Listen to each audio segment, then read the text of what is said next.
In world news tonight, 1 month after devastating earthquakes in Turkey and Syria, millions of people and pets still need help. That's why a local animal advocate from St. Augustine is over there right now. There are echoes of previous crises, some similarities to Hurricane Dorian, some similarities to Ukraine, but there are people and animals in need, and we're trying to help. That was Florida Urgent Rescue President Mike Merrill. When disaster hits, he and his team usually jump in to rescue animals, but this time it's a little different. News for Jax reporter Eric Avignon joining us live to explain. Eric? Well, Joy, this time Mike Merrill traveled overseas to Turkey in that disaster area by himself. However, he has teamed up with volunteer rescue groups that he previously worked with a year ago in Ukraine when the war started. And this time, they're not just rescuing animals, but they're also helping people who have been displaced because of that earthquake.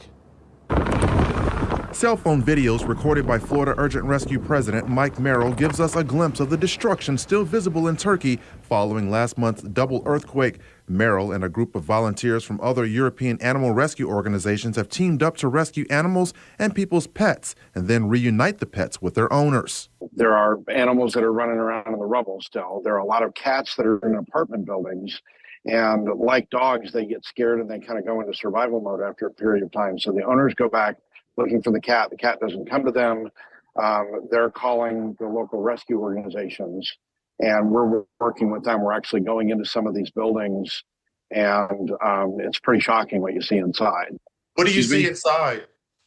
You see walls down, you see rubble, you see what used to be furniture that's shattered on the floor. Some of the rescues are happening in buildings still standing but deemed by the government to be unsafe due to cracks in the foundation or walls that have collapsed. Merrill recorded this video just hours before our interview. One of our team members from the UK climbed up on the balcony to get in because there was no access from the ground floor. And the cats are moving around the rubble and they're moving from floor to floor. Yeah. Volunteers are also providing vet care to stray animals and pets found injured in the rubble, since no local vet offices are open. This is someone's dog that lost a leg. The animal is now recovering. You don't like my treats? In addition to helping animals, Merrill and his group of volunteers are also helping people left displaced. We're handing out what I would call, hygiene products and humanitarian supplies. We were giving out toothpaste and toothbrushes, and it was a mob scene at the van. People were so excited to get toothpaste and toothbrushes because, they don't have anything. They've lost everything. Now, it's worth noting those structures behind Merrill were actually shipping containers that were converted into shelters. He says that people who have now become displaced are either living there under tents or they're simply living on the streets. Reporting live, Eric Avignon, Channel 4, the local station.